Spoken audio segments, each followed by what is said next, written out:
Vanakkam and welcome to Morning Cafe presented by Pon Wonder Detergent powered by Cyball. எழுந்து நின்னா இமயமலையும் நமக்கு வழி கொடுக்கும், முடங்கி கிடந்தால் சிலிந்தி வலையும் சிறை பிடிக்கும் அப்படின்னு சொல்லுவாங்க. அதனால இந்த நாளை எப்படிலாம் நம்ம ப்ரொடக்டிவா பயன்படுத்திக்க முடியலாம் அப்படிங்கறத யோசிச்சு உடனே செயல்பட ஆரம்பிங்க. உங்களுடைய ஃபேவரட் ஷோவான மார்னிங் கஃபேக்கு உங்க எல்லாரையும் வரவேற்கும் நான் உங்கள் கண்மணி. நம்மளோட ஃபார்மர் பிரசிடென்ட் அப்துல் கலாம் இருக்காருல்ல, அவரு நிறைய கான்ட்ரிபியூஷன் பண்ணிருக்காரு, நிறைய ஸ்பேஸ் ரிசர்ச் பண்ணிருக்காரு. சோ இப்ப அவரோட ஒர்க்குக்கு ஒரு மரியாதை கொடுக்கற வகையில, ஒரு கான்ட்ரிபியூஷன், ஒரு பெருமை சேர்க்கிற வகையில ஒரு விஷயம் நடத்திருக்காங்க. ஓ சூப்பர். ஆக்சுவலி ராக்கெட் டெக்னாலஜி இந்த அளவுக்கு உயர்ந்திருக்குன்னா அதுக்கு முக்கியமான காரணம் அண்ட் பெருமை நம்ம டாக்டர் அப்துல் கலாம் அவர்களுக்கு போய் சேரும். சரி, இப்ப அவரை பெருமைப்படுத்துற ஒரு விஷயம் செஞ்சிருக்காங்கன்னு சொல்லியிருக்கே, அது என்ன? அது சொல்றேன். பட் அதுக்கு முன்னாடி ஸ்பேஸ் ஸ்டேஷன் இருக்குல்ல, அங்க நாசா சயின்டிஸ்ட் எல்லாருமே சேர்ந்து ஒரு நுண்ணுயிர் வளர்றத கண்டுபிடிச்சிருக்காங்க.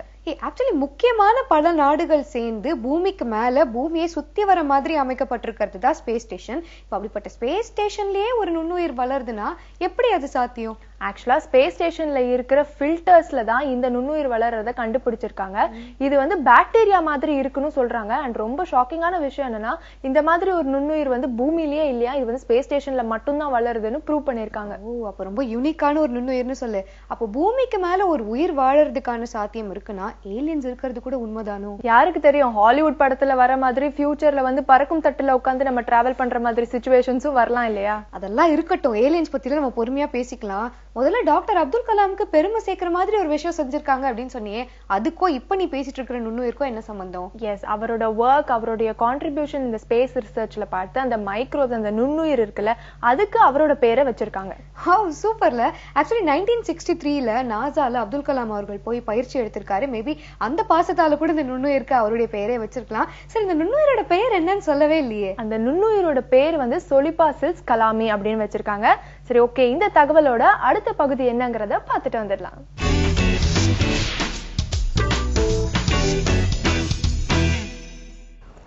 வணக்கம். ஆசனாஸ் எப்பவுமே வார்ம் அப்ஸ் தனியாலாம் இருக்காது. சில இதுல ஆசனாஸ் கூடவே வார்ம் அப்ஸும் ப்ரிப்பேரேட்டரி போஸா வரும். அந்த மாதிரி ப்ரிப்பேரேட்டரி போசஸ் பண்ணிட்டு அதுக்கப்புறமா ஆம்ஸ்ட்ரிங்ஸ்ல வேலை பண்ற ஆசனாஸ் நிறையவே இருக்கு. நிறைய பேருக்கு பிரச்சனை என்னன்னா, தொடத்தசை ஜாமா இருக்கும், அதாவது இறுக்கி இருக்கும். அதனால கால் மேல தூக்குறதோ கால் விரிய வைக்கிற பிரச்சனை எல்லாம் நிறையவே இருக்கும். இப்ப பார்க்க போற ஆசனாவும் அதுக்கு ரிலேட்டட் தான். உங்க ஆம்ஸ்ட்ரிங்ஸை எப்படியெல்லாம் ஸ்ட்ரென்தன் பண்ணணும். நிறைய பேருக்கு ஹை பிளட் ப்ரெஷர் இருக்கும், அவங்களால ஹெட் ஸ்டாண்ட், அதாவது ஷிர்சாசன் எல்லாம் பண்ண முடியாது. அந்த மாதிரி பட்சத்துல எனக்கு ஷிர்சாசன் பண்ணி அதுல கிடைக்கிற பெனிஃபிட் எனக்கு வேணும், ஆனா எனக்கு ஹை பிளட் ப்ரெஷர் இருக்கு, அதனால பண்ண முடியாதுன்னா இந்த asana is the best asana. இது பர்ஷித்த பாதஸ்தாசனான்னு சொல்லுவாங்க. பர்ஷித்த பாதஸ்தாசனா சிமிலர் டு ஷிர்சாசனா மாதிரி கொஞ்சம். ஸோ சில பேருக்கு ஷிர்சாசனா பண்ண அந்த பெனிஃபிட்ஸ், அதாவது ஆக்சிஜன் சப்ளை உங்க பிரெயினுக்கு வேணும், உங்களோட பாடி மசில்ஸ், உங்க ஆம்ஸ்ட்ரிங்ஸ், அதுக்கு எல்லாமே ஒரு நல்ல எக்ஸசைஸ் வேணும். அப்படின்னா இந்த asana is the best asana. So இந்த ஆசனாவை ஆண் பெண் எல்லாருமே பண்ணலாம். ஆனா பெண்கள் உங்களோட மாதான பிரச்சனை அது அந்த மாதிரி நாட்கள் வரும்போது மட்டும் நீங்க அவாய்ட் பண்ணுங்க. ஹார்ட் ப்ராப்ளம் இருந்தா நீங்க டெஃபினட்டா உங்க டாக்டரை கேட்கறது ரொம்பவே நல்லது. ஹார்ட் ப்ராப்ளம் இருந்தா இதை அவாய்ட் பண்றது best. In case if you are pregnant, அப்போனா நீங்க இதை அவாய்ட் பண்ணி தான் ஆகணும். ஏன்னா உங்களோட லாட் ஆஃப் ப்ரெஷர் உங்க காலில் விழும்போது கால் கொஞ்சம் நகர்ந்தாலும் சரி உங்களுக்கு ப்ராப்ளம் இருக்கும். ஸோ அதை மட்டும் அவாய்ட் பண்ணிக்கோங்க. ஸோ ஹை பிளட் ப்ரெஷர், நீங்க மென்ஸ்ட்ரேஷன் இருந்திருந்தா, இல்ல உங்களுக்கு ஹார்ட் ப்ராப்ளம் இருந்தா இதை அவாய்ட் பண்ணுங்க. அதே பிளட் ப்ரெஷருக்கு இது ஒரு பிளஸ் பாயிண்ட். ஏன்னா நீங்க உங்களுக்கால உங்க தலை கீழே வச்சு ஹெட் ஸ்டாண்ட் பண்ண முடியாத பட்சத்துல இந்த ஒரு ஆசனா உங்களுக்கு ஒரு பெஸ்ட் ஆசனாவே இருக்கும். ஸோ எப்படி பண்ணலாம், அதுக்கு முன்னாடி ஒரு வார்ம் அப் அது கூட எப்படின்னுட்டு பார்க்கலாம். ஸோ ஃபர்ஸ்ட் உங்க கால்களை விரியுங்க. இதுதான் நார்மல் லென்த் கால் விரியறதுக்கு. இதுக்கு மேல போக முடியாதுன்னா ஏன்னா பிராக்டிஸ் இல்லை. நல்ல பிராக்டிஸ் இருந்தா நார்மலி ஒரு மேட் லென்த் அளவுக்கு விரிக்க முடியும். விரிக்கும் போது உங்க மார்பு பகுதியை முன்னாடி தள்ளினீங்கன்னா உங்க ஹிப், அதாவது உங்களோட பெல்விஸ் போர்ஷன் பின்னாடி போகும். ஸோ இதனால என்ன ஆகும்னா, இந்த பெல்விஸ் போர்ஷன் அண்ட் ஹிப் போர்ஷனுக்கும் ஒரு நல்ல ஸ்ட்ரெச் கிடைக்குது, ஒரு நல்ல பிளட் சர்க்குலேஷன் இருக்கு. என்னால இதுக்கு அப்புறமா நான் எப்படி நான் வருவேன் அப்படின்ட்டு நிறைய குவைரிஸ் இருக்கு. நீங்க டக்குன்னெல்லாம் வர்றதுக்கு அவசியம் இல்லை. மெதுவா உங்க கைகளை கீழே வச்சுட்டு ஒரு முட்டி அமுக்கி பின்னாடி தள்ளுங்க. ஸோ ஈஸியா வர்றதுக்கு உங்களுக்கு ரொம்பவே ஈஸியா இருக்கும். ஸோ இப்போ நம்ம பண்ண போற ஆசனா எப்படி வார்ம் அப்.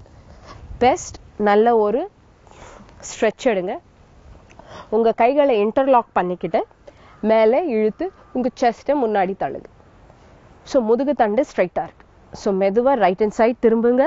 மூச்சு உள்ள வெளியே. உங்களோட எல்போவை பெண்ட் ஆகாம பார்த்துக்கோங்க. எப்பவுமே சீரா ஸ்ட்ரைட்டா இருக்கும். முன்னாடி பாருங்க. அண்ட் மெதுவா லெஃப்ட் சைட் பாருங்க. உங்க எல்போ எப்பவுமே ஸ்ட்ரைட்டா இருக்கணும். மெதுவா முன்னாடி பார்த்துட்டு ஒரு ரொட்டேஷன், அதாவது கைகளை மெதுவா கீழே போய் மெதுவா எடுத்துட்டு மெதுவா வரலாம். 1 2 ரிவர்ஸும் எடுக்கலாம். 3 4 இந்த மாதிரி மெதுவா நீங்க ஆசனாஸோட வார்ம் அப்ஸும் பண்ணலாம். இப்ப பார்க்க போற ஆசனாவும் இதே ஆங்கிளோட போஸ்ட்ல தான் இருக்க போகுது. இப்போ என்ன பண்ண போறேன்னா உங்க கைகளை மெதுவா கீழே வைக்க போறோம். ஸோ மெதுவா கைகளை விட்டுட்டு இது பர்சரித்த பத்மோத்தாசனம். கை வைக்கும் போது உங்களோட எல்போ பெண்ட் ஆகுதா பாருங்க. பெண்ட் ஆகலைன்னா ட்ரை பண்ணுங்க பெண்ட் பண்றதுக்கு. என்னன்னா கொஞ்சம் கையை நல்லா ஸ்ப்ரெட் பண்ணிக்கலாம். இந்த மாதிரி ஸ்ப்ரெட் பண்ணும்போது உங்க தலை, அதாவது உங்களோட உச்சி தலை தான் உங்களோட பூமியில பதிய போகுது. ஸோ இப்படி இருக்கும். மூச்சு உள்ள வெளியே மெதுவா வெளியே வந்துடுங்க. பிகினர்ஸ் நிறைய நேரம் இருக்க வேண்டாம். ஏன்னா ஒரு 5 செகண்ட் 10 செகண்ட் இருந்தா போதும். ஒரு நல்ல பிராக்டிஸ் ஆனதுக்கு அப்புறமா தான் நீங்க 3 நிமிஷம் இருக்க முடியும். இந்த மாதிரி தலை கீழே இருக்கிறதுனாலயே உங்களோட ஆக்சிஜன் ஃப்ளோ நிறைய இருக்கும் உங்க பிரெயினுக்கு. ஸோ எப்பவுமே சோர்வடையாம சுறுசுறுப்பா பிரெயின்ல எப்பவுமே நல்ல பிளட் ஃப்ளோ இருக்கிறதுனாலயே உங்களுக்கு அந்த ஃப்ரெஷ்னஸ் எப்பவுமே இருக்கும். ஸோ இன்னொரு தடவை பார்த்துடலாம். ஸ்ப்ரெட் பண்ணிட்டு கையை நல்லா ஸ்ப்ரெட் பண்ணிக்கோங்க. எவ்வளவு லென்த்துக்கு இருக்குன்னு பார்த்துக்கோங்க. ஏன்னா லென்த்துக்கு இருந்தாதான் நீங்க கீழே போகும்போது உங்க தலை கீழே பதியும். மெதுவா வெளியே வந்துடுங்க. இல்ல என்னால என் தலைய கரெக்டா பெர்பெண்டிகுலர், அதாவது கையும் தலையும் ஒரே லைன்ல இல்லாத பட்சத்துல பரவாயில்ல, ஒரு பிரச்சனையும் இல்லை. உங்க கைய கொஞ்சம் முன்னாடி 1 இன்ச் முன்னாடி வச்சு நீங்க என்ன பண்ணுங்க, தலைய கீழே வைக்க பாருங்க. It will be very easy for you. ஏன்னா உங்க எல்போ கீழே விழுந்துடுது டோட்டலி. ஸோ இப்படியும் வைக்கலாம், ஒரு பிரச்சனையும் இல்லை. ஸோ மெதுவா மேல வந்துடுங்க. இது ஒரு எக்ஸ்பர்ட்டா சொல்ல முடியாது, ஒரு பிகினரா நீங்க இதை ட்ரை பண்ணலாம். இல்ல உங்களுக்கு உங்களோட மெதுவா மேல வந்துடுங்க. இல்ல உங்க ஆம்ஸ்ட்ரிங்ஸ் ரொம்ப உங்களுக்கு வலிக்குது, என்னோட ஆம்ஸ்ட்ரிங்ஸ் விழியல, தொடப்பகுதி டைட்டா இருக்கிறதுனால என்னால கீழே போக முடியாத பட்சத்துலதான் கையை கொஞ்சம் முன்னாடி வச்சு தலையை வைக்கலாம். அதுவும் பண்ண முடியலைன்னா மெதுவா தலையை மட்டும் கீழே குனிஞ்சு வைங்க. 1 நாள் 2 நாள் பிராக்டிஸ் பண்ணதுக்கு அப்புறமா தான் உங்க காலே சரியா ஸ்ப்ரெட் பண்ண வரும். கால் ஸ்ப்ரெட் ஆச்சுன்னா டெஃபினெட்லி உங்களோட தலைப்பகுதியும் கரெக்டா கீழே பதியும். பிகினர்ஸ் இருந்தாதான் நான் கொஞ்சம் கையை கொஞ்சம் முன்னாடி வச்சிங்கன்னா உங்க தலை கரெக்டா கீழே பதியும். அதுவும் பதியலைன்னா நார்மலி என்ன ஆகும்னா உங்க ஹாம்ஸ்ட்ரிங்ஸ், அதாவது தொடப்பகுதி ரொம்பவே இருக்குனாப்புல இருக்கிறதுனால தான் உங்களால முன்னாடி போக முடியும். பரவாயில்ல, தலையை கொஞ்ச நேரம் கீழே வச்சுட்டு இருங்க. உங்களுக்கு கொஞ்ச நேரத்துக்கு அப்புறமா தலையை மேலே எடுத்துக்கிட்டு ரிலாக்ஸ் பண்ணிக்கலாம். ஸோ நீங்க மெதுவா தான் இதை ப்ராக்டிஸ் பண்ண முடியும். தலை கீழே பதியலைன்னு பரவாயில்லை, மெதுவா நீங்க கையை முன்னாடி வச்சு உங்க தலையை கீழே இறக்கிட்டு மூச்சு உள்ள வெளியே வரும்போதே உங்களோட முதுகு தண்டு கொஞ்சம் கேப் விடும் போது உங்க உச்சந்தலை கரெக்டா உங்களோட மேட்டில் அழகா பதியும். ஸோ டெய்லி ப்ராக்டிஸ் பண்ணிட்டே இருங்க. நாளைக்கு இன்னொரு ஆசனாவோட நான் உங்களை சந்திக்கிறேன். சுவாதி, இந்த மொத்த பிரபஞ்சத்திலயும் நாம மனுஷங்க ஒரு சின்ன துகள் தான் அப்படிங்கறத அடிக்கடி இயற்கை நமக்கு ஞாபகப்படுத்திக்கிட்டே இருக்குல்ல. ஆமா, உலகத்துல எங்க என்ன விஷயம் நடந்தாலும் மார்னிங் காஃபே நிகழ்ச்சியில நாங்க சொல்லிட்டே இருப்போம். நீங்களும் பாத்துக்கிட்டே இருங்க. அடுத்ததான் இப்ப மார்னிங் காஃபேல வரப்போறது ஒரு short commercial break. Welcome back to morning cafe. Swathi, ஒரு சாதாரண மனுஷன் பண்ற செயலுக்கும் அதே ஒரு செலிபிரிட்டி பண்ணா அந்த ரெண்டுத்துக்குமே நிறைய டிஃபரன்ஸ் இருக்குல்ல. ஆமா கண்மணி, நம்ம செய்யற செயலே இதே ஒரு செலிபிரிட்டி செஞ்சா அது நியூஸ் ஆயிடுதுல்ல. எஸ், அதே மாதிரி ஒரு வித்தியாசமான இன்சிடென்ட் தான் ரீசெண்டா ஆஸ்திரேலியால நடந்திருக்கு. நியூஸ் வர அளவுக்கு யாரு கண்மணி அந்த செலிபிரிட்டி? ஆக்சுவலி ஆஸ்திரேலியால இடதுசாரி பசுமை கட்சியோட துணைத் தலைவரா இப்போ இருக்கிறவங்க தான் லாரிசா வாட்டர்ஸ். இவங்களுக்கு சமீபத்துல தான் குழந்தை பிறந்திருக்கு. அவங்களுடைய குழந்தைக்கு அவங்க தாய்ப்பால் கொடுத்தது தான் இப்போ மிகப்பெரிய நியூஸா ஃபார்ம் ஆயிருக்கு. தாய்ப்பால் கொடுத்ததுல என்ன பெரிய நியூஸ்? எல்லா அம்மாக்களும் செய்யற விஷயம் தானே. அது கரெக்ட் தான் ஸ்வாதி. ஆனா இவங்க அவங்களோட குழந்தைக்கு பார்லிமெண்ட்ல தான் தாய்ப்பால் கொடுத்திருக்காங்க. பார்லிமெண்ட்ல தாய்ப்பால் கொடுத்திருக்காங்களா? அதுதான் இப்ப வந்து ஒரு பெரிய ஹாட் நியூஸா இருக்கா? எஸ், இந்த இன்சிடென்ட் நடக்கிறதுக்கு 3 மாசத்துக்கு முன்னாடி தான் லாரிசாக்கு குழந்தை பிறந்திருக்கு. சோ குழந்தை பிறந்து 3 months கழிச்சு ஒரு முக்கியமான மீட்டிங் அட்டென்ட் பண்றதுக்காக பார்லிமெண்ட் போயிருக்காங்க, குழந்தையோட போயிருக்காங்க. அந்த சமயத்துல என்ன இருக்கு, குழந்தை அழ ஆரம்பிக்கவே குழந்தைக்கு ஃபீட் பண்ணிருக்காங்க. அந்த பிக்சர் தான் இப்ப வெளியே வைரலா ஸ்ப்ரெட் ஆயிட்டு இருக்கு. சோ இப்ப என்ன சொல்றாங்க அப்படின்னு பாத்தீங்கன்னா, ஆஸ்திரேலியாவுல 116 வருஷத்துல இதுதான் முதல் முறையா பார்லிமெண்ட்ல ஒருத்தவங்க குழந்தைகளுக்கு ஃபீட் பண்ணிருக்கிறது. சோ இந்த பெருமை வந்து லாரிசாக்கு மட்டும்தான் போய் சேரும் அப்படின்னு சொல்லியிருக்காங்க. சரி, ஓகே. இதுக்கு லாரிசா என்ன சொல்றாங்க? அவங்க என்ன சொல்றாங்க, எல்லா தாயை மாதிரி தான் நானும் ரியாக்ட் பண்ணேன். எந்த குழந்தை அழுதாலும் அந்த மாதிரியான ஒரு சுச்சுவேஷன்ல தாய் இப்படிதான் ரியாக்ட் பண்ணுவாங்க. பட் இதுல எனக்கு என்ன ஒரு பெருமைனா, நான் ஒரு பார்லிமெண்டேரியனாவும் இருந்துட்டு அதே சமயத்துல ஒரு நல்ல தாயாவும் இருக்கேன் அப்படின்னு நினைக்கும் போது எனக்கு ரொம்ப சந்தோஷமா இருக்குன்னு சொல்லியிருக்காங்க. ஓகே, சோ சூப்பரான ஒரு தகவல் கொடுத்திருக்கேன். இந்த தகவலோட அடுத்த பகுதி என்னங்கறத பார்த்துட்டு வந்துடலாம்.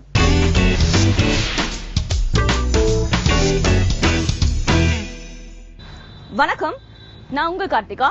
கடந்த சில நாட்களா நம்ம செல்ஃப் டிஃபென்ஸ் டெக்னிக்ஸ் தினமும் ஒரு டெக்னிக் கத்துட்டு இருக்கோம். செல்ஃப் டிஃபென்ஸ் பொதுவா ஏன் கேர்ள்ஸ்க்கு இம்பார்ட்டன்ட், கேர்ள்ஸ்க்கு மட்டும் இல்ல எல்லாருக்குமே தான் அது இம்பார்ட்டன்ட். நம்மளை ப்ரொடெக்ட் பண்ணிக்க தெரிஞ்சுக்கிறது நமக்கு ரொம்ப முக்கியமான விஷயம். எவ்வளவு படிச்சாலும் எவ்வளவு பேர் புகழ் சம்பாதிச்சிருந்தீங்களாலும் உங்களை ப்ரொடெக்ட் பண்ணிக்க தெரியல, கஷ்டமான சிச்சுவேஷன் வரும்போது உங்களை ப்ரொடெக்ட் பண்ணிக்க தெரியல அப்படின்னா அது உங்க லைஃப்கே வந்து ரொம்ப ஆபத்தாக முடியும். ஸோ செல்ஃப் டிஃபென்ஸ் கத்துக்கோங்க. எனக்கு பொதுவா ஒரு வந்த குவெஸ்டின் இந்த ஷோ பார்த்துட்டு மக்கள் கேட்டாங்க, இப்போ நீங்க நிறைய சிச்சுவேஷன்ஸ் நிறைய டெக்னிக்ஸ் கொடுக்குறீங்க, அதெல்லாம் சாத்தியமா? ஒரு ஹியூமன் அப்படின்னு பாத்தீங்கன்னா உங்களுக்கு மேக்ஸிமம் எவ்வளவு அட்டாக் வரும், உங்க பாடியை தான் அட்டாக் பண்ண போறாங்க. ஒன்னு ஃப்ரண்ட்ல இருந்து அட்டாக் பண்ணுவாங்க, இல்ல right side, left side, back, முடிஞ்சு போனா அப் அண்ட் டவுன். ஸோ இந்த சிச்சுவேஷன்ஸ் தான் அட்டாக் வரும். ஸோ அந்த மாதிரி ஒரு சிச்சுவேஷனும் வரும்போது எப்படி வந்து நம்ம ஒரு டெக்னிக்ஸும் நம்ம அதை அனலைஸ் பண்ணி தான் கொடுத்துருக்கோம். அதை நீங்க கண்டிப்பா ப்ராக்டிஸ் பண்ணீங்கன்னா, அந்த ப்ராக்டிஸ்ன்றது ரொம்ப முக்கியமான ஒரு விஷயம். நீங்க அது ப்ராக்டிஸ் பண்ணிட்டே இருக்கும் போதுதான் உங்களுக்கு அந்த ரிஃப்ளெக்ஸ்ல ஜென்ரலாவே இப்போ ஒரு விஷயம் வந்து நம்மள அட்டாக் பண்ண வராங்க அப்படின்னா அப்போ வந்து நம்மளுக்கு யோசிக்கிறதுக்குலாம் டைம் இருக்காது. கரெக்டா? அப்போ நம்ம ஜஸ்ட் ஜென்ரலா உடனே வந்துட்டு அதுக்கு ரியாக்ட் பண்றதுக்கு தான் நமக்கு டைம் இருக்கும். அப்படி உடனே ரியாக்ட் பண்ணும் அப்படின்னா உங்களுக்கு அதுக்கு ப்ராக்டிஸ் தேவை. கொடுக்குற டெக்னிக்ஸை நீங்க தினமும் திரும்பி ப்ராக்டிஸ் பண்ணிட்டு இருந்தீங்க அப்படின்னா, ஃபார் எக்ஸாம்பிள் இப்படி ஒரு பிளாக் கொடுத்துருக்கேன் அப்படின்னா அதை திரும்பி ப்ராக்டிஸ் பண்ணும்போது அந்த ரிஃப்ளெக்ஸ் உங்களுக்கு ஒர்க் ஆகும். அட்டாக் பண்ணும்போது டக்குன்னு அந்த ரிஃப்ளெக்ஸ் வரும். ஸோ அந்த விஷயங்களை ப்ராக்டிஸ் பண்ணுங்க.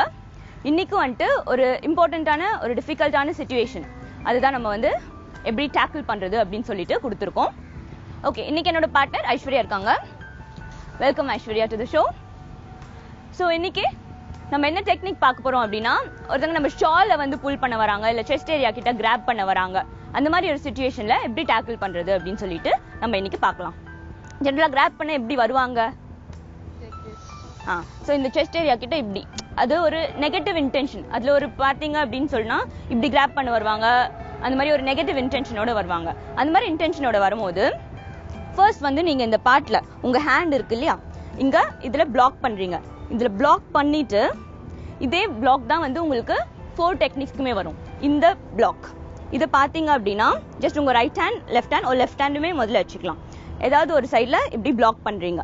இப்படி பிளாக் பண்ணிட்டு இதுல வந்துட்டு எப்படி நம்ம ஃபர்ஸ்ட் பிளாக் பண்ணும் போதே நம்ம வந்து ஓரளவுக்கு நம்மள டிஃபெண்ட் பண்ணிட்டோம். அவங்கள அதுக்கு மேல ரீச் பண்ண ட்ரை பண்ணுங்க, பண்ண முடியாது. கரெக்டா? ஸோ இந்த சிச்சுவேஷன்ல இப்படி பிளாக் பண்ணி வச்சுட்டு இந்த ஹேண்டை அப்படியே இங்க லாக் பண்ணி இந்த பார்ட் இங்க இருந்து புல் பண்றீங்க. புல் பண்ணும்போது அவங்க பாடி பேலன்ஸ் லூஸ் ஆகி இப்படி வருது. அப்படியே அட்டாக் பண்ணி கூட வேணா கிக் பண்றீங்க. ஓகே, ஸோ இதுதான் வந்து உங்களோட ஃபர்ஸ்ட் டெக்னிக். இதை நான் மெல்லமா ரொம்ப ஸ்லோவா பண்ணி காமிக்கிறேன். கிராப் பண்ணும்போது அதுல ஒரு நெகட்டிவ் இன்டென்ஷன். இப்போ கிராப் பண்ண வராங்கன்னா நல்லா இப்படிதான் வருவாங்க. கரெக்டா? ஸோ அந்த இன்டென்ஷனோட இப்படி வரீங்க. ஸோ இப்படி பிளாக் பண்றீங்க. இப்படி பிளாக் பண்ணிட்டு இந்த ஹேண்ட் அப்படியே எடுத்து இங்க லாக் பண்றீங்க. இதை புல் பண்ணி ஃப்ரண்ட்ல ஃபேஸ் அவங்களே அட்டாக் பண்ணி இப்படி கிக் பண்றீங்க. ஓகே, ஸோ இந்த மாதிரி பண்ணும்போது ஆப்போனன்ட்டோட பேலன்ஸும் போது அவங்களுக்கு இந்த பார்ட்ல வந்துட்டு இட்ஸ் அ சென்சிட்டிவ் பார்ட். இங்க அட்டாக் ஆகும்போது ஆட்டோமேட்டிக்கா அவங்களுக்கு ஒரு செகண்ட் மைண்ட் வந்து பிளாங்க் ஆயிடும். And you will have a way to escape from that situation. So this is one of an effective technique. ஆனால் இது ப்ராக்டிஸ் பண்ணும்போது கேர்ஃபுல்லாக ப்ராக்டிஸ் பண்ணுங்க. திரும்பி ஒரே ஒரு தடவை ஸ்லோவாக காமிக்கிறேன். இங்கேருந்து பிளாக் பண்ணுறீங்க. பிளாக் பண்ணிட்டு இந்த ஹேண்ட் அப்படியே இங்கே லாக் பண்ணுறீங்க. இங்கே புல் பண்ணி ஃப்ரண்ட்ல வரும் பாடி. ஸோ இங்கே புல் பண்ணாலே பாடி ஃப்ரண்ட்ல வரும். இங்கே ஹிட் பண்ணி இங்கே கிக் பண்ணுறீங்க. ஓகே, ஸோ இந்த டெக்னிக்கை ப்ராக்டிஸ் பண்ணுங்க. இது திரும்ப ப்ராக்டிஸ் பண்ணும்போது தான் உங்களுக்கு ரிஃப்ளெக்ஸ் கரெக்டாக ஒர்க் ஆகும். இந்த மாதிரி ஒரு சிச்சுவேஷன் வரும்போது ஆட்டோமேட்டிக்காக உங்களுக்கு ஃபேஸ் பண்ணுறதுக்கு அது ஹெல்ப் பண்ணும். நம்ம நெக்ஸ்ட் டெக்னிக் போலாம். ஸோ இப்போ தேர்ட் டெக்னிக் பார்த்தீங்கன்னா கிராப் பண்ண வராங்க, இதுல பிளாக் பண்றீங்க. பிளாக் பண்ணிட்டு இங்க புஷ் பண்ணி இங்க ஒரு தட்டு தட்டி இந்த இடத்துல அப்படியே ரிலீஸ் பண்ணும் போதே அப்படியே கிக் பண்றீங்க. ஓகே, நீங்களும் இதை ட்ரை பண்ணி பாருங்க. நான் கிராப் பண்ண வரேன், அதை பிடிக்கிறீங்க. இல்ல ஃபர்ஸ்ட் வந்துட்டு பிளாக் பண்ணுங்க. பிளாக் பண்ணிட்டு வாங்க, இங்க பிளாக் பண்றீங்க. பிளாக் பண்ணி இங்க ஹோல்ட் பண்ணி இங்க லிஃப்ட் பண்றீங்க. ஃபர்ஸ்ட் இங்க லிஃப்ட் பண்ணிட்டு அப்புறம் இங்க தட்டி, அங்க தட்டும் போதே உங்களுக்கு ஒரு ஃபீல் வருது தெரியுதா? அதுல வந்துட்டு புஷ் பண்ணீங்கன்னா அப்படியே கூட சேர்ந்து கிக் பண்ணலாம். அதுல வந்துட்டு பாடி பேலன்ஸ் போயிட்டு அப்படியே விழுந்துருவாங்க. இந்த டெக்னிக்கை நீங்க ட்ரை பண்ணி பாருங்க.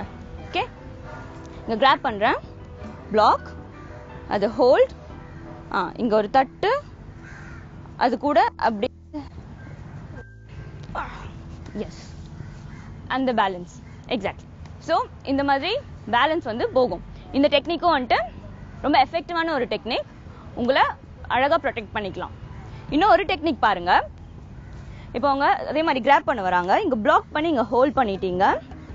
இந்த இடத்துல ஜஸ்ட் பிடிச்சி வச்சுட்டு இப்படி வரும்போது ஆட்டோமேட்டிக்கா உங்களுக்கு வந்து பாடி பேலன்ஸும் இருக்கும். இப்போ ஆப்போனன்ட் உங்க லாக்ல இருக்காங்க, அவங்கள அதுக்கு மேல நீங்க எப்படி வேணாலும் அட்டாக் பண்ணலாம். ஸோ இந்த பொசிஷன் அப்படின்னு பாத்தீங்கன்னா இப்போ பார்த்த பொசிஷன் அகேன் இங்க ஹோல்ட் பண்றீங்க, இங்க கிராப் பண்ணி இங்க லாக் பண்ணி வச்சிருக்கீங்க. ஸோ இந்த லாக் பண்ணி வச்சிருக்கும் போது ஆப்போனண்டால அதுக்கு மேல எந்த விதத்திலுமே உங்களை திருப்பி அட்டாக் பண்ண முடியாது. ஸோ இந்த மாதிரி 4 சிம்பிள் அண்ட் எஃபெக்டிவ் டெக்னிக்ஸ் இன்னைக்கு நீங்க பாத்தீங்க. இன்கேஸ் உங்ககிட்ட செஸ்ட் கிட்டலையோ ஷால கிராப் பண்ண வராங்க, அந்த மாதிரி ஒரு சிச்சுவேஷன்ல பேனிக் ஆகாம இந்த விஷயங்களை நீங்க நிறைய வாட்டி ப்ராக்டிஸ் பண்ணி வச்சிருந்தீங்க அப்படின்னா உங்க ரிஃப்ளெக்ஸ் ஆட்டோமேட்டிக்கா உங்களுக்கு அந்த பிளாக் வரும். இந்த பிளாக் வரும்போதே வந்து உங்களை நீங்க ப்ரொடெக்ட் பண்ணிக்க முடியும். ஸோ இன்னைக்கு 4 எஃபெக்டிவ் டெக்னிக்ஸ் பாத்தீங்க. இதை நல்லா ப்ராக்டிஸ் பண்ணுங்க. கண்டிப்பா இந்த செஷன் என்ஜாய் பண்ணிருப்பீங்கன்னு நம்புறேன். இந்த ஒரு விஷயங்களுமே வந்துட்டு நம்ம ரிப்பீட்டடா ப்ராக்டிஸ் பண்ணும்போது உங்களுக்குள்ளே ஒரு ரியலைசேஷன் வரும். அந்த ரியலைசேஷன் வரும்போது உங்களுக்கே அந்த நம்பிக்கை வரும், இந்த மாதிரி ஒரு சிச்சுவேஷன் வந்து நம்மளால கண்டிப்பா நம்மள வந்து டிஃபெண்ட் பண்ணிக்க முடியும், ப்ரொடெக்ட் பண்ணிக்க முடியும் அப்படின்னு சொல்லிட்டு. ஸோ அந்த மாதிரி நல்லா ப்ராக்டிஸ் பண்ணுங்க. உங்களோட ஒப்பீனியன்ஸை எங்களுக்கு பிளாசம் டைகர்ஸ்ல நீங்க ஷேர் பண்ணலாம். இன்னைக்கு செஷனோட நாளைக்கு இன்னும் நல்ல எஃபெக்டிவ் டெக்னிக்ஸோட நான் உங்களை மீட் பண்றேன். அன்டில் தென் நன்றி, வணக்கம். சுவாதி, தாய்ப்பால் அப்படிங்கிறது குழந்தைகளுக்கு கிடைச்சிருக்கிற மிகப்பெரிய வரம். ஆனா தாய்ப்பால் கொடுத்தா பெண்களுடைய அழகு போயிடும் அப்படிங்கிற ஃபால்ஸ் நியூஸை கேள்விப்பட்டு ஒரு சில பெண்கள் பாத்தீங்கன்னா இனிஷியல் ஸ்டேஜ்லயே உங்களுடைய குழந்தைகளுக்கு ஃபீட் பண்றதை நிறுத்திடுறாங்க. ஆமா கண்மணி, இந்த மாதிரி தவறான விஷயங்கள் வந்து லாரிசா மாதிரி பொறுப்புள்ள பதவியில இருக்கிறவங்களால முறியடிக்கப்படுதுன்னு நினைக்கும் போது ரொம்ப சந்தோஷமா இருக்கு. ஸோ இதே மாதிரி பல இன்ட்ரெஸ்டிங்கான இன்ஃபர்மேஷன்ஸ்ல மார்னிங் கஃபே நிகழ்ச்சியில வந்துட்டே இருக்கு. அதெல்லாம் பாக்குறதுக்கு முன்னாடி ஒரு short commercial break. Welcome back to morning cafe. Kanmani, கல்யாணம் அப்படிங்கிறது வந்து நம்ம லைஃப்ல வந்து ஒரு மெமரபிளான மொமெண்ட் இல்ல, ஒவ்வொருத்தரும் ஒவ்வொரு விதத்துல அதை செலிப்ரேட் பண்ணுவாங்க. ஆமா சுவாதி, இப்ப நிறைய பேர் பாத்தீங்கன்னா பறக்கிற ஃபிளைட்ல கல்யாணம் பண்ணிக்கிறாங்க, கப்பல்ல கல்யாணம் பண்ணிக்கிறாங்க, ஏன் கடலுக்கு கீழே கூட கல்யாணம் பண்ணிக்கிறாங்க. ஆமா, இப்ப அந்த லிஸ்ட்ல இன்னொரு விஷயமும் சேர்ந்திருக்கு.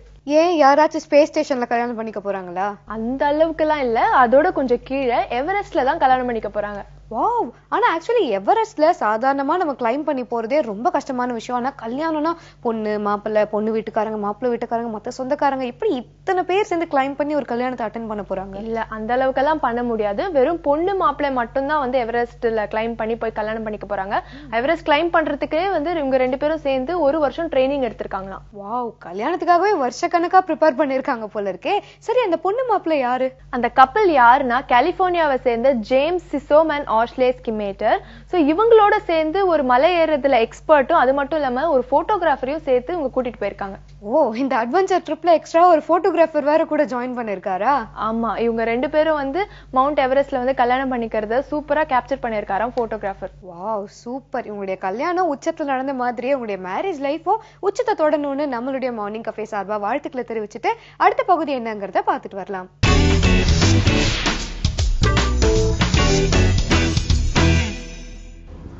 Very good morning.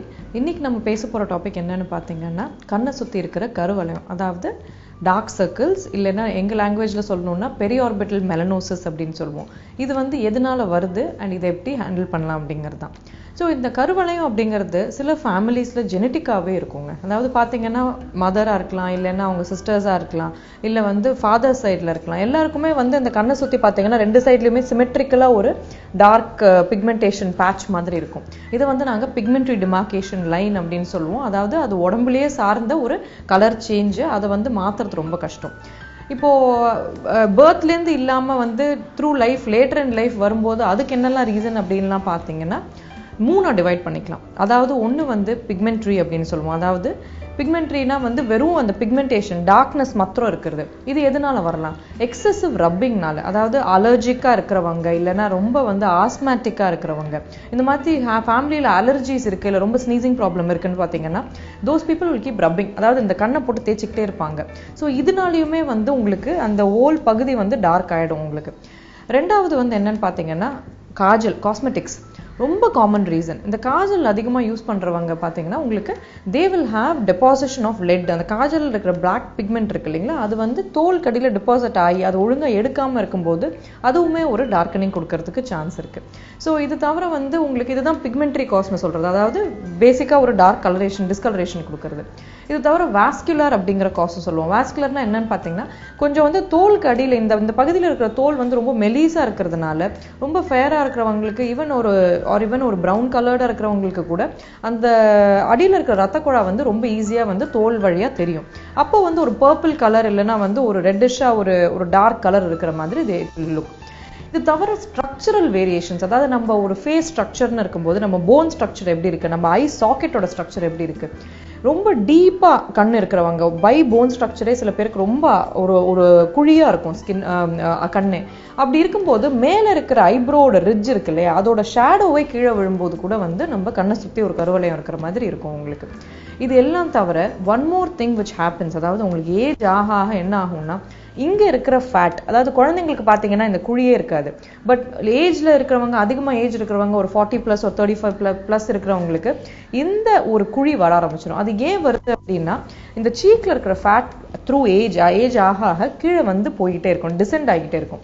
அப்போ வந்து இந்த கண்ணுக்கு கீழே ஒரு குழி வர ஆரம்பிச்சிருது. அந்த குழி கூட சில பேருக்கு வந்து ஒரு கருவளையம் மாதிரி தெரிய ஆரம்பிக்கும். ஸோ இது எல்லாம் தான் உங்களுக்கு கருவளையத்துக்கு various causes. Other then this of course நம்ம லைஃப் ஸ்டைல் சேஞ்சஸே இருக்கு. அதாவது சில பேர் பார்த்தீங்கன்னா ஸ்மோக்கிங், ஆல்கஹால் கன்சியூம் பண்றது, ரொம்ப வந்து ஸ்லீப் ஹவர்ஸ், இன்னும் ஒரு நாளைக்கு வந்து லெஸ் தென் 7 hours ஸ்லீப் இருக்கிறவங்க, அண்ட் ரொம்ப ரேண்டம் ஸ்லீப் ஹவர்ஸ், இந்த மாதிரி நைட் ஷிஃப்ட் ஒர்க் பண்றவங்க. ஸோ சில டைம் வந்து மார்னிங் தூங்குவாங்க, சில டைம் நைட் தூங்குவாங்க, அதை வந்து காம்பன்சேட் பண்றேன்னு வீக்கெண்ட்ஸ் தூங்குவாங்க. ஸோ அந்த மாதிரி வந்து ஒரு ரொம்ப இராட்டிக் ஸ்லீப் ஸ்கெடியூல் இருக்கிறவங்களுக்கும் இந்த டார்க் சர்க்கிள்ஸ் அதிகமாக இருக்கும். அண்ட் மோரோவர் ரொம்ப புவர் லைட்ல ஒர்க் பண்றவங்க ஒரு புவர் லைட்ல வந்து ரீட் பண்றவங்களுக்கும் அண்ட் ஐ ஸ்ட்ரெயின் பண்றவங்களுக்கும் வந்து இந்த டார்க் சர்க்கிள்ஸ் அதிகமாக இருக்கும் உங்களுக்கு. So how do we prevent this? Firstly, diet variation and lifestyle modification ரொம்ப முக்கியம். என்ன diet variation பண்ணலாம் அப்படின்னு பார்த்தீங்கன்னா, first of all hydration is ரொம்ப important, and other than hydration ஒரு நல்ல ஒரு vitamin A and vitamin C இருக்கிறது diet, and vitamin K is also very important. அதாவது உங்களுக்கு அந்த ஐ கீழே இருக்கிற bleeding tendency கரெக்ட் பண்றது vitamin K பண்ணும். ஸோ இந்த ஒரு விட்டமின்ஸ் இருக்கிற டயட் வந்து கன்சியூம் பண்றது is very important. Other then that உங்க ஸ்லீப் ஸ்கெடியூல், சரி நம்ம யூஷுவல் பிலீஃப் என்னன்னு பார்த்தீங்கன்னா நிறைய பேர் அதுவும் நைட் ஸ்கெடியூல்ஸ் இருக்கிறவங்க, நைட் ஜாப்ஸ் இருக்கிறவங்க, ஒரு நாளைக்கு வந்து 5 மணி நேரம் தான் என்னால் வீக் டேல தூங்க முடியுது, அதனால நான் வீக்கெண்ட் வந்து 10 மணி நேரம் தூங்கி காம்பன்சேட் பண்ணிடுறேன் அப்படின்வாங்க. அப்படி இருக்கவே இருக்காதுங்க. Man is animal of routine. அதாவது வந்து நம்ம எதுவுமே ரொட்டீனாக தான் பண்ணணும். 10 மணிக்கு நைட் தூங்குறீங்கன்னா everyday you sleep at 10 o'clock in the night. 7 hours of sleep is essential in a day. அதுக்கு கீழே பண்ணோன்னு வச்சுக்கோங்களேன், உங்களுக்கு அந்த eye strain and the eye continuous working of the ஐயே வந்து உங்களுக்கு அந்த கருவளையம் கொடுக்க ஆரம்பிச்சிடும். It is not only for this problem, but regular sleep pattern is essential for many health issues.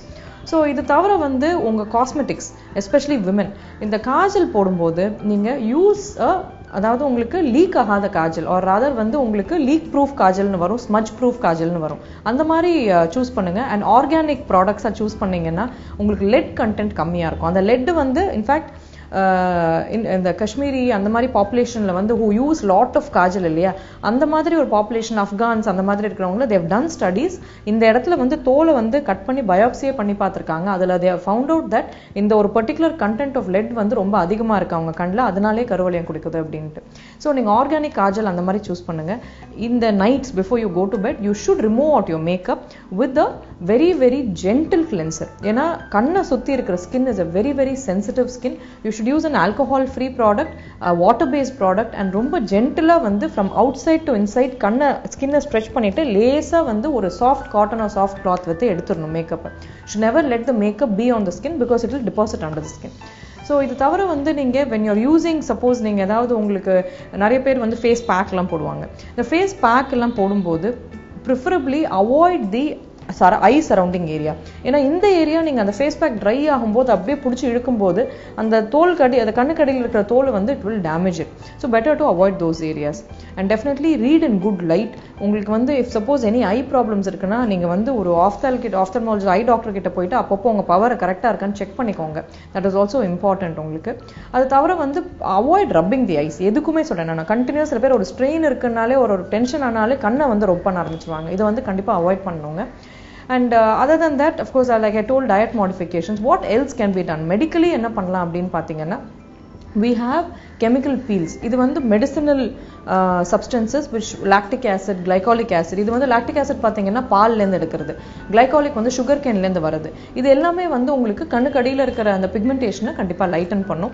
Suppose இந்த குழி தான் உங்களுக்கு ப்ராப்ளம், இந்த மாதிரி ஒரு பயங்கர குழியா இருக்கு, அதுதான் உங்களுக்கு இஷ்யூவா இருக்கு அப்படிங்கிற பட்சத்தில் we can do fillers. அதாவது ஃபில்லர்ஸ்ங்கிறது என்னன்னு பார்த்தீங்கன்னா தோல் கடியில் இருக்கிற டிஷ்யூ, அதாவது ஹைலரோனிக் ஆசிட் அப்படிங்கிற டிஷ்யூவே சிந்தட்டிக்கா இப்போ வருது. அதை வச்சு வந்து அந்த குழியை வந்து உங்களுக்கு we can fill it out. And also வந்து உங்களுக்கு இந்த apart from all this வந்து உங்களுக்கு there are other lasers also which are available to help in this pigmentation around the eye.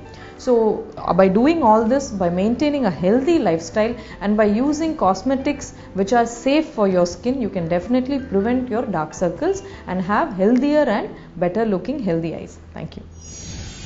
Kanmani, 10 degree குளிர்ல மேக கூட்டத்துக்கும் பனிமலைக்கும் நடுவுல இவங்களோட கல்யாணம் நடந்து முடிஞ்சிருக்கு. என்னதான் லைஃப்ல ரிஸ்க் வேணும் அப்படின்ட்டு நம்ம நினைச்சாலும் எவரெஸ்ட்ல போய் கல்யாணம் பண்றது கொஞ்சம் too much தான்ல.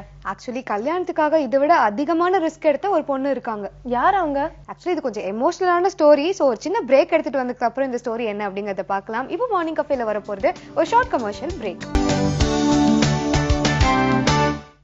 Welcome back to morning cafe. Kanmani, பிரேக்குக்கு முன்னாடி ஏதோ ஒரு கதை சொல்ல போறேன் அப்படின்னு சொன்ன ஒரு எமோஷனலான ஸ்டோரின்னு வேற சொல்லியிருக்கேன். அது என்னது? ரொம்பவே எமோஷனலான கதைன்னு கூட சொல்லலாம். ஆக்சுவலி இங்கிலாண்டை சேர்ந்தவங்க தான் கர்ஷா அண்ட் டர்சி. இவங்க 2 பேருமே ரொம்ப வருஷமா லவ் பண்ணிட்டு இருந்திருக்காங்க. இவங்களுக்கு வந்து அடுத்த வருஷம் மேரேஜ்னு இப்போ ஃபிக்ஸும் ஆயிடுச்சு. இந்த சமயத்துல திடீர்னு என்ன இருக்கு, கர்ஷாக்கு ரொம்ப உடம்பு சரியில்லாம போயிருக்கு. ஹாஸ்பிட்டல் போய் டெஸ்ட் பண்ணி பார்த்ததுக்கு அப்புறம் தான் அந்த சேட் நியூஸ் சொல்லியிருக்காங்க. அதாவது கர்ஷாக்கு கேன்சர் இருக்கு, அவர் ரொம்ப வருஷம் உயிர் வாழ மாட்டாரு அப்படிங்கிற ஒரு செய்தியை சொல்லியிருக்காங்க. ஐயோ, கல்யாணம் பண்ணிக்கலாம் அப்படின்னு நினைச்ச ஒரு கப்பலுக்கு இந்த மாதிரி ஒரு பேரிடியா? ஆமா, அதுவும் இந்த நியூஸை கேட்ட உடனே 2 தரப்பினருக்குமே ரொம்ப ஷாக் அண்ட் சோகமும் கூட. அதுக்கப்புறம் டர்சி என்ன இருக்காங்க, ரொம்ப கன்ஃபியூஸா இருந்திருக்காங்க. இப்ப என்ன பண்றது அப்படின்னு தெரியாம கொஞ்சம் குழம்பி போயிருந்த சமயத்துல தான் எங்களுடைய காதல் வந்து யாராலையும் பிரிக்கவே முடியாது அப்படின்னு சொல்லி ஒரு முக்கியமான டிசிஷன் எடுத்திருக்காங்க. என்ன ஏதாவது விபரீத முடிவை எடுத்துட்டாங்களா என்ன? இல்ல அந்த மாதிரியான முடிவு அவங்க எடுக்கல. விதியே ஜெயிக்கிற முடிவு எடுத்திருக்காங்கன்னு சொல்லலாம். அதை பத்தி அவங்க என்ன சொல்லியிருந்தாங்க அப்படின்னு பாத்தீங்கன்னா, நான் அவர் உண்மையாவே நேசிச்சிருக்கேன், சோ அவர் கல்யாணம் பண்ணிக்கிறது தான் அது சரியான ஒரு விஷயமா இருக்கும். எந்த ஒரு பிரச்சனை இருந்தாலும் அதை பார்த்துட்டு நம்ம விட்டுட்டு போறது வந்து சரியான ஒரு டெசிஷனா இருக்காது அப்படின்னு சொல்லி அவங்களுக்கு இந்த இன்ஃபர்மேஷன் தெரிஞ்ச 24 ஹவர்ஸ்லயே டர்சி கர்ஷாவை கல்யாணம் பண்ணிக்கிட்டாங்களாம். சூப்பர். அதுக்கு அவங்க பேரண்ட்ஸ் ஒத்துக்கிட்டாங்களா? ஆக்சுவலி பேரண்ட்ஸ் வந்து முதல்ல யோசிப்பாங்க, இவங்க வந்து ஒத்துக்க மாட்டாங்க அப்படின்னு தான் டர்சி நினைச்சிருக்காங்க. ஆனா 2 தரப்புலயுமே பேரண்ட்ஸ் ஒத்துக்கிட்டாங்களாம். அது மட்டும் இல்லாம இவங்களுடைய மேரேஜை பத்தி கேள்விப்பட்டு நிறைய வாலண்டியர்ஸ் வந்து வாழ்த்துக்கள் சொன்னது மட்டும் இல்லாம நிறைய கிஃப்ட்ஸும் கொடுத்துட்டு போயிருக்காங்க. சூப்பர். சோ உண்மையான காதலுக்கு வந்து இவங்க ஒரு பெஸ்ட் எக்ஸாம்பிள் அப்படின்னே சொல்லலாம் இல்லையா? ஒரு அழகான கதை சொல்லியிருக்கேன். இப்ப இந்த தகவலோட அடுத்த பகுதி என்னங்கிறத பார்த்துட்டு வந்துடலாம்.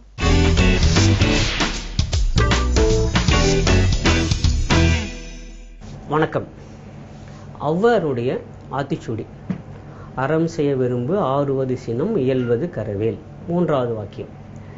இயல்வது கரவேல் ரொம்ப ஒரு அருமையான ஒரு வாசகம் சொல்லலாம். அதுவும் மிக முக்கியமாக இப்பெல்லாம் இந்த மேலாண்மை சார்ந்த பல விஷயங்கள் சொல்லப்படுற மேனேஜ்மெண்ட் பிரின்சிபிள்ஸ் அப்படின்னு நிறைய பேர் சொல்லுவாங்க.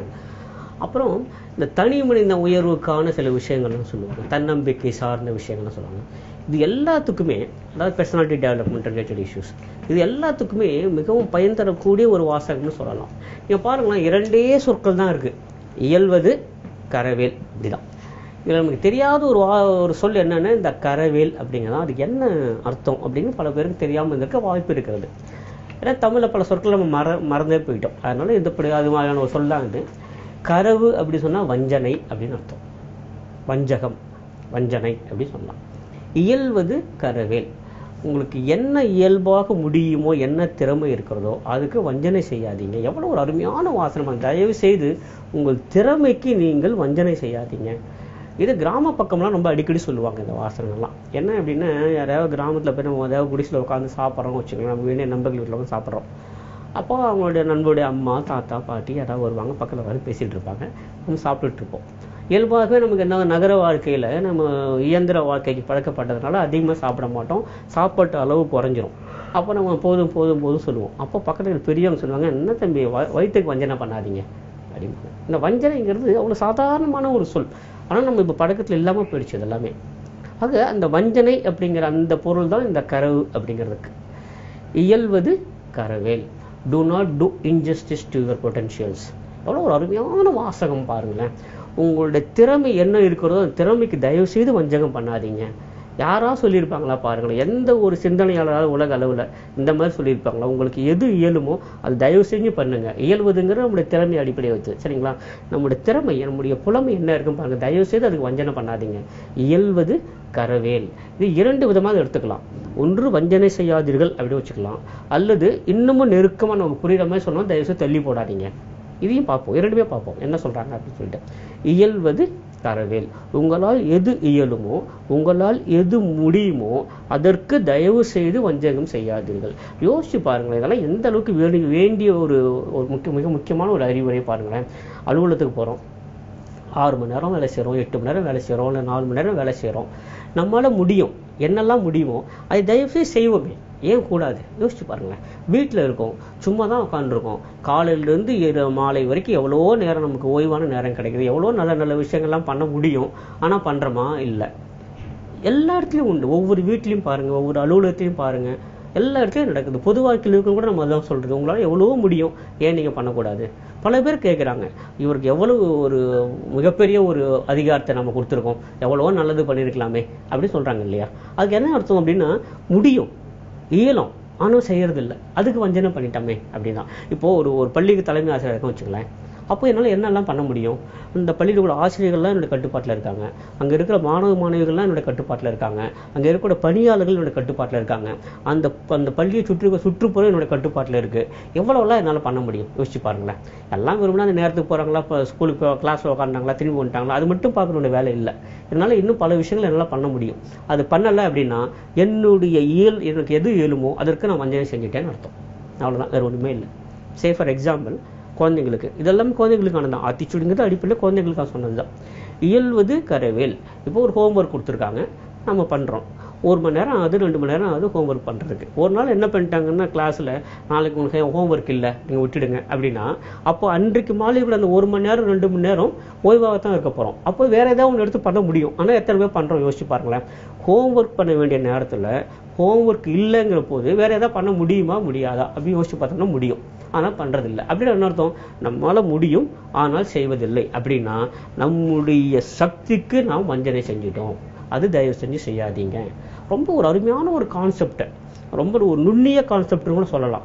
இதை ரொம்ப இயல்பாக குழந்தைக்கு வேண்டிய மாதிரி கொண்டு போய் கொடுத்துட்டாங்க. இல்லை என்ன ஒரே ஒரு கஷ்டமான ஒரு விஷயம் அப்படின்னா, மிக பல நூற்றாண்டுகளுக்கு முன்பு சொன்னதுனால சில சொற்கள் நமக்கு புழக்கத்தில் இல்லாமல் போயிடுச்சு. அதில் இந்த கரவேல் அப்படிங்கிறது ஒன்று, வஞ்சகம் செய்யல் அப்படின்னு அர்த்தம். சரி, அடுத்து தள்ளி போடாதீர்கள்ங்கிற ஒரு அர்த்தத்திலையும் எடுத்துக்கலாம். இயல்வது கரவேல், இன்னைக்கு எனக்கு என்ன முடியுமோ அதை இன்னைக்கே செய்யலாம், அதை நான் ஏன் தள்ளி போடணும்? தள்ளி போடாதீங்க. அதுவும் ஒரு வஞ்சனை செய்கிற மாதிரி தான், வேற ஒன்றுமே இல்லை. நிறைய துணி சேர்ந்துருக்கு, வாரத்துக்கு 1 முறை துவைக்கணும் அப்படியே வச்சுருக்கோம். திடீர்னு போக்குவரத்து வேலை நிறுத்தம் வந்துடுச்சு, சரிங்களா? இன்றைக்கி கையில் ஏகப்பட்ட துணிகள் இருக்குது, இன்றைக்கி சும்மா தானே இருக்கும், அது பண்ணலாமா அப்படின்னா நிச்சயமாக பண்ணலாம். ஏன்னா இப்போது இயலும், அது இயல்வதற்கு வாய்ப்பு இருக்கிறது, ஒரு சாத்தியம் இருக்கிறது போது பண்ணலாம். அவங்க என்ன சொல்கிறா அப்படின்னா, எது எத்தனை சீக்கிரம் செய்வதற்கு சாத்தியம் இருக்கிறதோ அதனை அத்தனை சீக்கிரம் செய்து முடிப்போம். இதுவும் இதில் தான் அடங்கியிருக்கு, இயல்வது கரவேல தான் அடங்கியிருக்கு. ஆக 2 விஷயங்களை சொல்கிறாங்க. ஒன்று, எந்த நேரத்தில் அது சாத்தியப்படுகிறதோ, எந்த நேரத்தில் அது இயலுகிறதோ அப்போவே பண்ணிடலாம், தள்ளி போடாதீங்க. ஒன்று. இரண்டாவது, உங்களுடைய திறமைக்கு புலமைக்கு எதுவெல்லாம் முடியுமோ தயவு செய்து அது பண்ணுங்க, அது வஞ்சனை செய்யாதீங்க. எவ்வளோ நல்ல விஷயம் பாருங்களேன், எவ்வளோ மிகப்பெரிய திறமை. நாமளே பார்க்குறோம், எவ்வளோ ஒரு சர்வ வல்லமை பொருந்திய ஒரு பதவியில் வந்து உட்காந்தாச்சு நம்ம எவ்வளோ நல்லது பண்ணியிருக்கலாம். எல்லாம் தெருவில் போகிறவங்களாம் பாருங்க, நாங்கள் இதை வச்சு எவ்வளோ நல்லது பண்ணியிருக்கலாமே அப்படி பேசுகிறாங்க. அப்படி என்ன அர்த்தம்? அவங்களுடைய திறமைக்கும் அவங்களுடைய அதிகாரத்துக்கும் அவங்களுடைய புலமைக்கும் ஏற்ற மாதிரி அவர் செய்யாமல் வஞ்சகம் செய்விட்டு தனக்குத்தானே வஞ்சகம் செஞ்சுக்கிட்டாங்க. அதுதான், மற்றவர்கள் வஞ்சனம் செய்யலாம் சொல்லக்கூடாது, சரிங்களா? அது நம்முடைய வேலையும் இல்லை. என்ன சொல்கிறாங்க குழந்தைங்களுக்கு, உங்களுக்கு இது முடியும் இல்லை, ஏன் பண்ணக்கூடாது? இதுதான் எல்லாருக்கும் சொல்கிறது. இப்போ நீங்கள் பார்த்தீங்கன்னா கடைக்கு ஒரு பையனை அனுப்புகிறோம், 8ஆம் கிளாஸ் படிக்கிறான், 7ஆம் கிளாஸ் படிக்கிறான், 10ஆம் கிளாஸ் படிக்கிறான் வச்சுக்கலாம். உடனே அவங்க வீட்டில் இருந்து ஒரு 2 வீலர் எடுத்துகிட்டு ஓடுறான். ஏன் 2 வீலர் எடுக்கணும்? அவனால் நடந்து போக முடியாதா? அவனால் ஓடி போக முடியாதா? அவனால் முடியும் தானே. ஆனால் அவனுக்கு எது முடியுமோ அதை செய்யாமல் அவனுக்கு நாமே வஞ்சகம் செய்கிறோம். 2 வீலர் கையில் சாவி கொடுத்து போயிட்டு வா அப்படின்னு சொல்கிறோம். இன்னும் சைக்கிளில் போயிட்டு கூட பரவாயில்ல, ஆரோக்கியமான விஷயம் தான். ஆனால் இருசக்கர வாகனத்தை கொடுக்குறோம். ஏன் அவனால் நடந்து போக முடியாதா? ஓடி போக முடியாதா? சைக்கிளில் போக முடியாதா? அப்படியே என்ன அர்த்தம்? அவனுக்கு எது இயலுமோ அதற்கே நாம் வஞ்சகம் செய்து கொண்டிருக்கோம். தயவு செய்து வேண்டாம். முடியும், எதுவெல்லாம் முடியுமோ அதெல்லாம் மிக நிச்சயமாக செய்துதான் தீர வேண்டும். எது இயலுமோ அதை நாம் செய்தே தீர வேண்டும். இல்லை என்றால் அதற்கு நாம் வஞ்சகம் செய்கிறோம் என்று பொருள். நம்முடைய திறமைகளுக்கு நாமே வஞ்சகம் செய்யக்கூடாது. நம்முடைய திறமைகளுக்கு ஏற்ப முழுவதுமாக வெளிவருகிற அளவுக்கு நாம் செயல்பட வேண்டும். இயல்வது கரவேல். What is possible, let us do it today itself. Let us not postpone it. அவ்வளவுதான், வேற ஒன்றுமே இல்லை. அதை தள்ளி போடவும் வேண்டாம். முழுமையாக நம்முடைய திறமைகளை பயன்படுத்திக் கொள்வோம். மிகச்சிறந்த மேலாண்மை சார்ந்த மிக நல்ல ஒரு தத்துவத்தை 2 சொற்களில் அடங்கியிருக்கிறார்கள். இயல்வது கரவேல். மீண்டும் சந்திப்போம். நன்றி, வணக்கம்.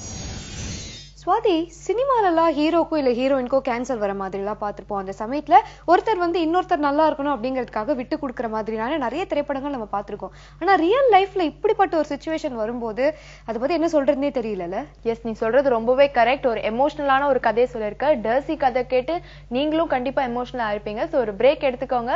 மார்னிங் கஃபேல அடுத்ததா வரப்போறது ஒரு short commercial break. Welcome back to morning cafe. Kanmani, success success. என்ன சுவாதி, பராசக்தி படத்துல வர சிவாஜி கணேசனோட டயலாக்ல பேசிட்டு இருக்க? நம்ம முதல் இடத்துக்கு வந்துட்டோம் கண்மணி. நம்ம முதல் இடத்துக்கு வந்திருக்கோமா? நம்ம 2 பேரும் சிறந்த தொகுப்பாளர்கள்னு ஏதாவது அவார்டுக்கு நாமினேட் பண்ணிருக்காங்களா? அடச்சே, அதெல்லாம் இல்ல. நம்ம முதல் இடத்துக்கு வந்துட்டோம்னு சொன்னது நம்மள இல்ல, நம்மளோட நாட்டை. நம்ம நாடு முதல் இடத்துக்கு வந்திருக்கா? ஏதாவது ஸ்போர்ட்ஸ்ல தானே? எல்லாரோட அசம்ஷன்ஸையும் வந்து பிரேக் பண்ணி சைனாவை வந்து பின்தள்ளி நம்ம நாட்டு தான் இப்ப ஃபர்ஸ்ட் பொசிஷன்ல இருக்கு. சைனாவே பின்தள்ளி நம்ம நாடு முதல்ல இருக்குன்னா எதுல? நீயே சொல்லிட. சைனாவை பின்தள்ளி நம்ம நாடு முதல்ல இருக்குன்னு சொல்றேன். அப்பவே நீ கெஸ் பண்ண வேணாமா? பாப்புலேஷன்ல தான். ஓ, ஆனா ஆக்சுவலி இந்த செய்தியை கொடுத்தவர் யாரு? சைனாவை சேர்ந்த மக்கள் தொகை கணக்கெடுப்பாளர் இஃபூஷியன் தான் இந்த ஒரு நியூஸ் சொல்லியிருக்காரு. அது மட்டும் இல்ல, இப்போ இந்தியால 1.3 பில்லியன் மக்கள் இருக்கிறதா வந்து அவர் சொல்லியிருக்காரு. ஆனா ஆக்சுவலி சைனா விட இந்தியால பாப்புலேஷன் அதிகமா இருக்கு அப்படிங்கிற செய்தியை கேட்டு சந்தோஷப்படணுமா அப்படிங்கறதே எனக்கு தெரியல. ஏன்னா இப்ப பாப்புலேஷன் அதிகமாயிடுச்சுன்னா அவங்களுக்கு தேவையான பேசிக் நீட்ஸ்ல இருந்து அதுக்கப்புறமா எம்ப்ளாய்மெண்ட் ஃபெசிலிட்டிஸ் வரைக்கும் தரதுக்குள்ள நம்ம கவர்மெண்ட் கொஞ்சம் திணறிடாது? ஆமா, அதுக்கு நம்ம பொறுத்து இருந்து தான் பார்க்கணும். சரி, இப்ப அடுத்ததான் மார்னிங் கஃபேல என்ன பகுதி இருக்குன்னு பாத்துட்டு வந்துடலாம்.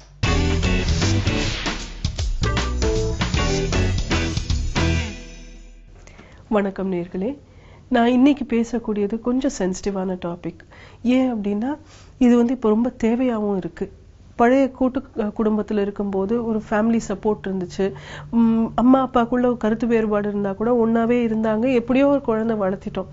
ஆனால் இப்போ இருக்கக்கூடிய சுச்சுவேஷனில் சிங்கிள் பேரண்டாக இருக்கிறது ரொம்ப அதிகமாகிடுச்சு. இதுக்கு 3 முக்கியமான காரணங்கள் இருக்குது. ஃபர்ஸ்ட் வந்து அஃப்கோர்ஸ் டிவோர்ஸ், செப்பரேஷன் இருக்குது. செகண்ட் வந்து widows or widowers, death, unnatural death or sudden untimely death, இது வந்து ரொம்பவே காமன் ஆயிடுச்சு. அண்ட் தேர்ட் ஏரியா வந்து இப்போ பேரண்ட் ஒருத்தருக்கு வந்து டிரான்ஸ்ஃபரபிள் ஜாப், அவங்க வேற ஊரில் ஒர்க் பண்றாங்க, இந்த பேரண்ட் இங்க இருக்காங்க, இங்க ஒர்க் பண்றாங்க. ஸோ இந்த மாதிரி சிச்சுவேஷன் இருக்கும்போது ஒரே பேரண்ட் வந்து குழந்தைய வளர்த்துற மாதிரி ஒரு சிச்சுவேஷன் செட் ஆயிடுச்சு. இதுல வந்து அதுக்குன்னு ஒரு குறிப்பிட்ட சேலஞ்சஸ் இருக்கு. இதை எப்படி ஹேண்டில் பண்ணலாம், ஆஸ் அ சிங்கிள் பேரண்ட் நீங்க என்ன பண்ணலாம் அப்படின்றது. நீங்க வந்து பெற்றோர் ஒரு சில பேர் இதுல பார்க்கும்போது, மேம் நாங்க 2 பேரும் இருக்கோம், இருந்தாலும் நான் மட்டும்தான் குழந்தைய வளர்த்துறேன் அப்படின்னு கூட சொல்லலாம். நீங்க கூட ஒரு வகையில சிங்கிள் பேரண்ட்ஸ் தான். ஸோ சிங்கிள் பேரண்டிங் அப்படிங்கிறது நம்ம எப்படி ஹேண்டில் பண்ணணும் அப்படின்றது ஃபர்ஸ்ட் பிகினிங்ல இருந்தே நீங்க எல்லா விஷயத்தையும் உங்க ஷோல்டர்ல எடுத்து போட்டுக்காதீங்க. குழந்தையும் வந்து உங்களை பிகினிங்ல இருந்து அவங்களை எப்படி உங்களை சப்போர்ட் பண்ண முடியுமோ பண்ணட்டும். ஸோ சின்ன சின்ன வீட்டு வேலைகள், சின்ன சின்ன சப்போர்ட் பண்றது, அதெல்லாம் அவங்க வந்து முதல்ல இருந்தே பண்ணட்டும். ஏன்னா அவங்களும் வந்து இந்த குடும்பத்துல ஒரு முக்கியமான பகுதி. அவங்களால ஒரு சில வேலைகள் செய்ய முடியும்ன்றது நம்ம முதல்ல இருந்தே எம்பவர் பண்ணி கொண்டு வரலாம். ஸோ அதை வந்து ஃபர்ஸ்ட் செட் பண்ணிக்கங்க. ரெண்டாவது மோஸ்ட் இம்பார்ட்டன்ட், நீங்க எப்படி இருந்தாலும் உங்களை பத்தி தப்பா பேசுறதுக்குன்னு கண்டிப்பா கம்யூனிட்டியில ஆள் இருப்பாங்க. அவங்கள வந்து எவ்வளவு முடியுமோ நீங்க கட் ஆஃப் பண்றது அவசியம். அவங்க சொல்ற கருத்துக்களுக்கெல்லாம் நீங்க முக்கியத்துவம் கொடுத்தீங்க அப்படின்னா உங்களோட வளர்ச்சி தான் அதுல வந்து பாதிக்கப்படும். நீங்க எது செஞ்சாலும் தப்பா வந்து தெரியும். ஸோ அதனால அந்த மாதிரி மக்கள், உங்களோட வளர்ச்சியை வந்து எதிர்பார்க்கக்கூடியவங்க, சப்போர்ட் பண்ணக்கூடியவங்கள உங்க பக்கத்துல வச்சுக்கோங்க. மற்றவங்களை எவ்வளவு நீங்க வந்து டிஸ்டன்ஸ் பண்ணி பவுண்டரி செட் பண்ண முடியுமோ கண்டிப்பா செட் பண்ணுங்க. ஏன்னா இந்த மாதிரி நீங்க செட் பண்ணலன்னா ஆஸ் அ சிங்கிள் பேரண்ட் உங்களுக்கு ஏற்கனவே இருக்கிற மன அழுத்தம் பத்தாம இது வேற உங்களை வந்து கன்ஃபியூஸ் பண்ணி விட்டுரும். தேர்ட் விஷயம், எப்பவுமே வந்து ஆஸ் அ சிங்கிள் பேரண்ட் உங்க சைல்டோட நிறைய கம்யூனிகேட் பண்ணுங்க. கொஞ்சம் குவாலிட்டி டைம் செட் பண்ணிக்கங்க. குவாலிட்டி டைம் அப்படின்னும் போது ஒரு நாளைக்கு 20 மினிட்ஸா இருக்கலாம், 1 ஹவரா இருக்கலாம். ஆனா அந்த டைம்ல உங்க சைல்டோட நிறைய பேசுறதுக்கும் பழகிறதுக்கும் டைம் செட் பண்ணுங்க. அந்த டைம்ல நீங்க ஒரு வாக் மாதிரி போகலாம், சின்ன ஷாப்பிங் மாதிரி போயிட்டு என்ஜாய் பண்ணலாம். ஆனா இந்த டைம் ஏன் ரொம்ப முக்கியம் அப்படின்னு நீங்க பாத்தீங்க அப்படின்னா, ஏற்கனவே குழந்தைக்குமே வந்து சிங்கிள் பேரண்ட் தான் இருக்கிறது கொஞ்சம் டிஃபிகல்ட்டா இருக்கலாம். ஸ்கூல்ல வந்து மற்ற குழந்தைங்க எல்லாம் வந்து கொஞ்சம் டீஸ் பண்ணலாம், டே உனக்கு வந்து அப்பா இல்ல அம்மா இல்ல, இந்த மாதிரி டீஸ் பண்றதுக்கும் வாய்ப்புகள் இருக்கு. அண்ட் இது நிறையாவும் நாங்க ஹியர் பண்றோம். ஸோ அதனால வந்து உங்க குழந்தை வந்து ஒரு சில விஷயங்களுக்கு நீங்க டைம் கிரியேட் பண்ணாதான் உங்ககிட்ட வந்து பேசுவாங்க. ஸோ அது எப்போவுமே 2-way கம்யூனிகேஷன் அலோவ் பண்ணுங்க. டெத் மூலமா உங்களோட செப்பரேஷன் ஆயிருந்தது அப்படின்னா நீங்க கண்டிப்பா உங்களுக்குமே அது வந்து ரொம்ப கிரீஃப் ப்ராசஸ் இருக்கலாம். சைல்டுமே வந்து தன்னோட சேட்னஸை வந்து வெளிப்படுத்தாம இருக்கலாம்.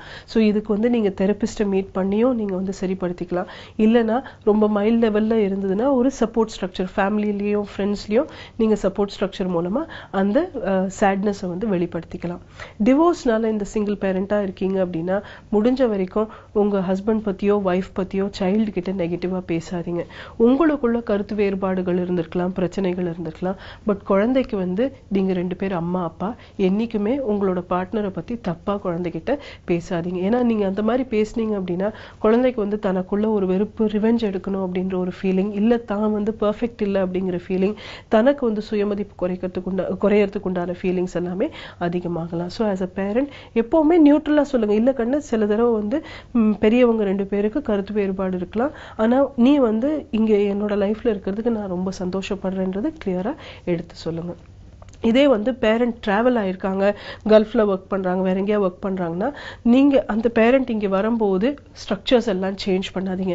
நிறைய ஃபேமிலிஸ்ல வரக்கூடிய பிக்கெஸ்ட் ப்ராப்ளம் என்ன அப்படின்னா, மதர் வந்து நல்ல ஹேபிட் செட் பண்ணிருப்பாங்க, ஃபாதர் வந்து அந்த ஒரு 6 months நடுவுல வந்துட்டு எல்லாத்தையும் கன்ஃபியூஸ் பண்ணிட்டு போயிடுவாரு. ஸோ அந்த மாதிரி ஹேபிட்ஸ் இருக்கக்கூடாது. ஃபாதரோ மதரோ அந்த 6 months கேப்ல வந்தாலுமே அதே டிசிப்ளின் ஸ்ட்ரக்சர் மெயின்டைன் பண்ற மாதிரி செட் பண்ணிக்கோங்க.